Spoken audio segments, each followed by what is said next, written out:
Nahihirapan ng makahinga si Kim Ji-yoon habang patuloy pa rin siyang sinusunog ng Paradox Flame. Ang mas malala pa ay hindi niya rin maramdaman ang pagtibok ng kanyang puso. Pinuri siya ni Chan-sok sa kanyang pagmamalaki sapagkat nakakatayo pa rin siya kahit nakakaunti na lang ang kanyang mana. Kahit na sinunog pa ni Chan-sok ang lahat ng kanyang lakas ng kalamnan, ngunit sa ilalim ng mahinang boses ni Kim Ji-yoon ay humingi siya ng tulong sa kanyang kapitan. Nang biglang may mabilis na nagliwanag sa malayo, kaya agad na napalingon ang ating bida. Mabuti na lang ay mabilis niyang nailabas ang kanyang sibat para depensahan ang atake na nagmula sa malayo. Napatanong na lang siya kung ano naman ang pakulo niyo ngayon. Nagpakita ang nakahod na lalaki, hindi masilayan ang mukha at pinuri ang ating bida sa matalas nitong instinct dahil layunin niya sanang durugan ang kamay ng bida pero nakapaglabas ito ng sibat. Nagtatakang tinanong ni Chan-sok kung sino ang misteryosong lalaki. Hindi ba't sobra na ang konsepto ng tradisyonal na Korean archery sa panahon ngayon? Iniisip niya rin kung ang lalaki ba na ito ang kapitan. Sa enerhiya na nararamdaman niya pa lang ay alam na ni Chan-sok na karapat-dapat tawagin ang misteryosong lalaki na kapitan. Sapagkat ayaw niya manaminin kahit papaano ay mas malakas pa ng 3 o 4 na beses ang kapitan kaysa sa S-rank na si Lee Se-yoon. Nag-alab ang mata ng kapitan at pinuri muli ang tapang ng ating bida. Tinanong pa niya siya kung hindi ba niya kinatatakutan ang kamatayan. Habang nakatingala ang bida na tinitignan ng kalaban sa tuktok ng gusali ay sinabi niyang kung intensyon man ng misteryosong lalaki na paslangin siya, malamang ay ginawa na niya iyon kanina pa. Pero dahil sa hindi pa niya iyon ginagawa, nagliyab ang Paradox Flame sa daliri ni Chan-sok at tinanong kung interesado ba ang kalaban sa apoy niyang ito. Kasabay nito ay mas lalo pang tumindi ang apoy na bumabalot sa katawan ni Kim Ji-yoon. Buong lakas na sinabi ng hinihingal niyang boses na iligtas na siya ng kanyang kapitan. Kaya binalaan na ng kapitan ng ating bida na patayin na niya ang apoy na nakabalot kay Kim Ji-yoon at hindi na niya ito sasabihin ng 2 beses pa. Tahimik lang naman na tumingin si Chan-sok. Iniisip na naubos na ang mana ni Kim Ji-yoon bago pa ito nawalan ng lakas. Napagtanto niyang ginagamit ng lalaking nakahod ang mana nito para panatilihing buhay si Kim Ji-yoon. Kahit na ganoon, kung nakatutok lang sa kanyang ulo, imbes na sa kanyang kamay ang palaso ng kalaban kanina ay sigurado siyang namatay na siya ngayon. Pero hindi yun ang ginawa ng lalaking nakahod. Kaya para pantay na silang dalawa ay inalis na niya ang Paradox Flame kay Kim Ji-yoon. Pero dahil sa kawalan nito ng lakas ay hindi na niya kayang tumayo pa. Kaya mabilis na bumaba ang kapitan sa tuktok ng gusali para saluhin ang nanghihinang kasamahan niya. Kinilala pa niya ang mabuting trabaho na ginawa ni Chan-sok, at tinanong ang naguguluhan nating bida kung nare-realize niya ba ang ginawa niya kay Kim Ji-yoon. Pero ang nasa isipan lang ni Chan-sok ay ang bilis ng kapitan sapagkat agad-agad niyang nalagpasan ang napakalayong distansya. May nagliwanag sa kanyang pana. Sinabi na dahil sa wala nang natitirang lakas ng kalamnan kay Kim Ji-yoon ay masasayang na lang ang kabataan nito sa wheelchair na may catheter para lang padaluyin ang dugo nito gamit ang mana. Kumislap ang mata ng kapitan. Nag-aalab ang kanyang palaso. Sinabihan si Yu Chan-sok na totoo man na kailangan niya siyang kunin na buhay pero hindi na mahalaga kung paano basta siya ay humihinga pa rin. Subukan mo dahil mas pipiliin kong matamba na lang at ma-atake sa puso kaysa maging puppet mo. Paghahamon ni Chan-sok sa kalaban na alam niyang mas malakas pa sa isang S-rank na kabilang sa top 10. Ibinaba na lang ng nakahud na lalaki ang kanyang pana dahil hanggat sa hindi pa niya naiintindihan ang prinsipyo ng apoy ng ating bida ay wala siyang ibang magagawa kundi umatras na muna. Pero pinaalalahanan niya si Chan-sok na nung nagsimulang magpakita ang mga corrosion rift ay walang nag-akala na pwede pa ring makontrol ang mga ito. Siya lang ang nagtagumpay na gawin iyon. Nakatuon ang kanyang nakakakilabot na mata kay Chan-sok na nag-iwan ng babala. Darating din ang araw na makokontrol kita at walang makakapigil sa layunin kong iyon. Sabi ng misteryosong kalaban na naglaho na lamang na parabang bula sa harapan mismo ng ating bida. Walang nagawa si Chan-sok kundi magmura na lang dahil nasangkot siya sa isang tao na may pangit na ugali. Habang nakahawak sa nataman niyang parte ng katawan.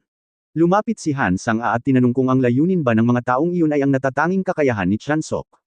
Umuulang naman ang ating bida kahit na hindi niya rin alam ang dahilan nila. Kung ganoon naman pala ay pwede lang na kinuha na nila akong hostage kanina habang wala pa akong malay, sabi ni Han Sang-a na nagtataka sa kilos ng mga kalaban.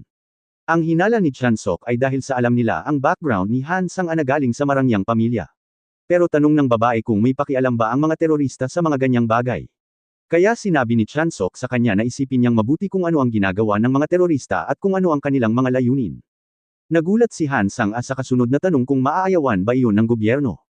Pinagmamasdan ng napakadilim na pasukan ng corrosion rift na ibinunyag ni Chan-sok na maaaring sinusuportahan mismo ng gobyerno ang mga teroristang iyon.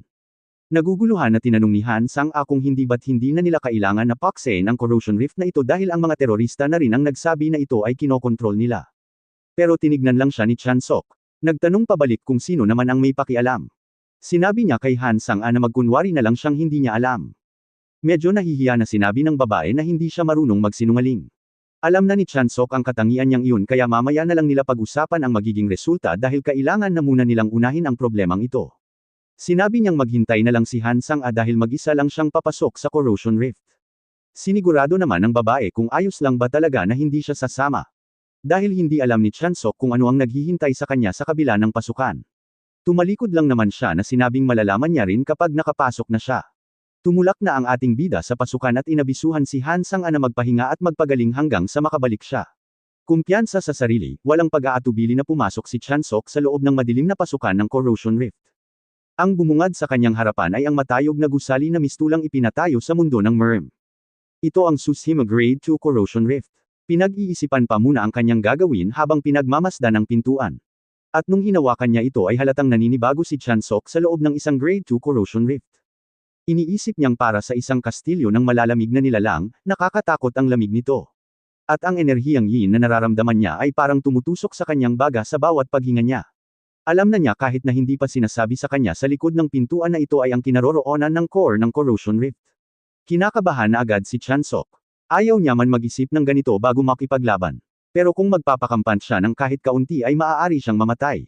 Pagpasok niya sa silid ay bumungad sa kanya ang nagliliyab na kaldero. Kaya napatanong ang ating bida kung bakit may ganito dito. Napaisip siya muli kung ito ba talaga ang core ng Grade 2 na Corrosion Rift. Sapagkat ibang-iba ito sa inaasahan niya nang biglang may kamay ang humawak sa kanyang paa. Kaya nagulat na lang si Chansok kung ano iyon. Lubos na nagmamakaawa ang sundalo na iligtas niya siya.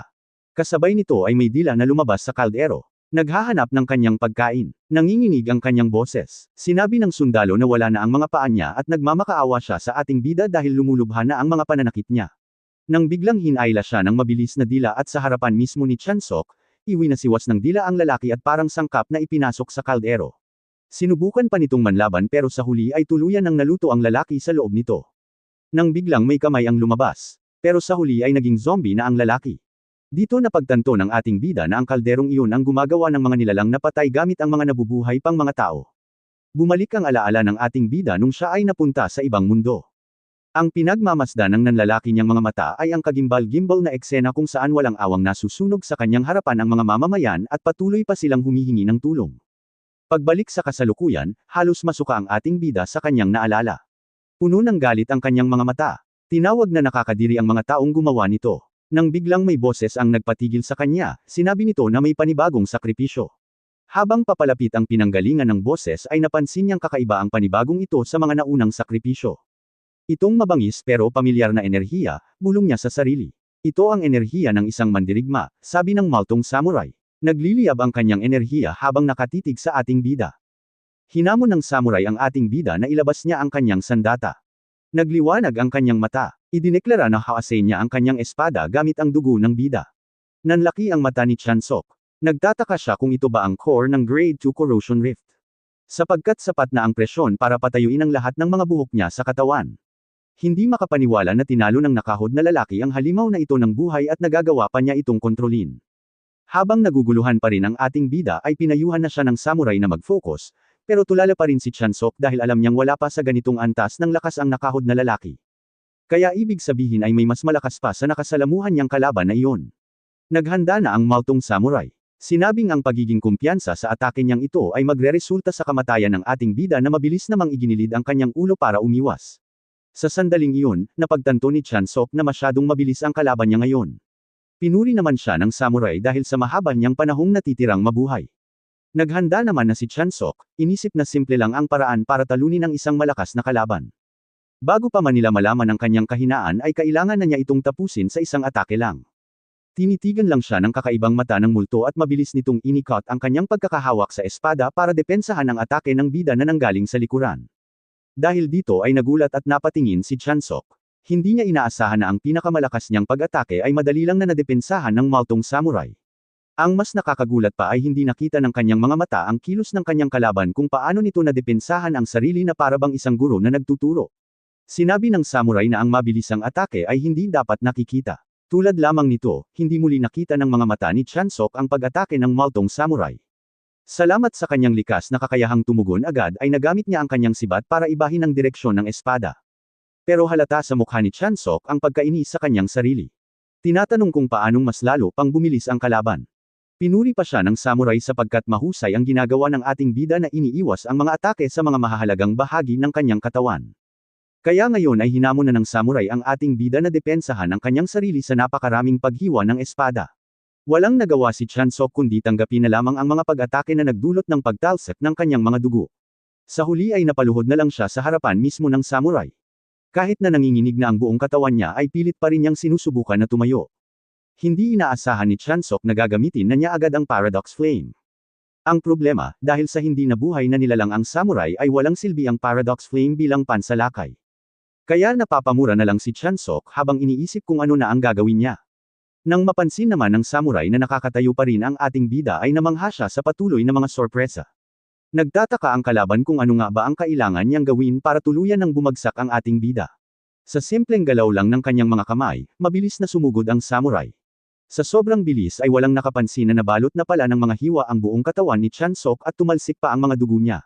Napuno ng pagkagulat ang ekspresyon ni Chansok at unti-unti na siyang nawalan ng malay. Ipinaalam naman ng samurai sa kanya na pinunit na nito ang bawat kalamnan sa kanyang katawan. Tuluyan ng natamba ang ating bida at ibinalik na ng samurai ang espada sa lagayan nito. Nang biglang nagpakita si Chansok sa likuran ng kalaban, nagliliyab pa rin ang kanyang Paradox Flame at handa ng umatake. Iniisip na muntik na siyang nawalan ng malay. Pero sa hindi malaman na dahilan, hindi nahiwa ng samurai ang mga kalamnan niya sa itaas ng kanyang balikat, kaya nagamit niya ang Paradox Flame para pabilisin ang kanyang paggaling at lunasan ang kanyang mga nahiwang kalamnan. Ngayon na nasa likuran na siya ng multong samurai ay kumpiyansa na si Chansok na meron na siyang pagkakataon. Pero ganoon lang din kabilis na nabaliktad ang sitwasyon. Sinabi ko na sa iyo kanina pa masyado kang mabagal. Sabi ng samurai na nakahanda na muling humiwa. Tumalsik ang mga dugo at ngayon ay nakabaon na ang espada ng multo malapit sa leeg ng ating bida. Nakaluhod na muli, hinihingal, nanlalaki ang mga mata. Halatang kinakabahan para sa kanyang buhay. Nagngit-ngit siya dahil sa pagkaasar sa sarili. Kaya habang patuloy na nagliliyab ang enerhiya ng samurai ay mabilis siyang umatras para makalayo. Sinabi ng samurai na hindi niya inaasahang hindi tatama ang atake niya, at masyado raw na maswerte ang ating bida dahil doon. Pero nagagalit na sinabi ni Chansok na tigilan na ng multo ang pagkukunwari nito dahil sigurado siyang napaslang na sana siya kung simula pa lang ng kanilang laban ay hindi na pinipigilan ng samurai na tapusin siya. Kaya tinanong niya ito kung ano ang ginagawa ng multo kung pinaglalaroan niya lang ba siya dahil naaawa siya. Napatanong na lang si Chansok nang inamin na ng multong samurai na matagal na niya sanang pinaslang ang ating bida. Pero iyon ang gawain ng dating siya. Dahil sa ngayon, wala man lang maalala na kahit na isang pangalan ang multong samurai, halos lahat ng kanyang mga alaala noong nabubuhay pa siya ay nawala na. Ang mga kakulangan sa kanyang kasanayan ay dahil sa malubha ang naging pagkawala ng kanyang mga alaala. Natalo ng isang hindi makilala na lalaki, may ikinabot pa sa kanyang leeg na kaiyahiyang kadena. Nananatili ang katawan pero halos mawala na ang mga kasanayan at alaala. Inisip ni Chansok na eksaktong kabaligtaran ang kanilang sitwasyon. Hinala niya rin na ang kadena ay ang tinutukoy ng mga kalaban niya. Tinitignan ng kanyang palad. Malungkot na sinabi ng samurai na masyado nang marami ang nawala sa kanya. Ang kanyang pangalan at ang dahilan kung bakit niya inaral ang espada. Ang natitira na lamang sa kanya ay ang sama ng loob na nababalot ng kalungkutan. Sa kanyang isipan, biglang napamura si Chansok at napatanong kung ano ang nangyayari. May lumitaw na itim na bola na parang nagbibigay ng kakaibang kapangyarihan sa kakaiba na ngayong anyo ng multong samurai. Tinatanong nito kung hindi ba't kaawa-awa ang kanyang itsura. Tahimik lang si Chansok habang pinagmamasdan ang halimaw. Iniisip na mas lalo pang lumala ang sama ng loob ng samurai, pero nawala na rin ang halos lahat ng kasanayan ng halimaw. Kaya kung hindi niya mapapaslang ang ating bida sa isang atake lamang ay iniisip ni Chansok na may tsansa pa siyang manalo. At para matalo niya ang samurai ay may nagliyab na rin kay Chansok. Nababalot ng Paradox Flame ang buong katawan. Kailangan na niyang ibuhos ang lahat ng kanyang kapangyarihan para sa laban na ito.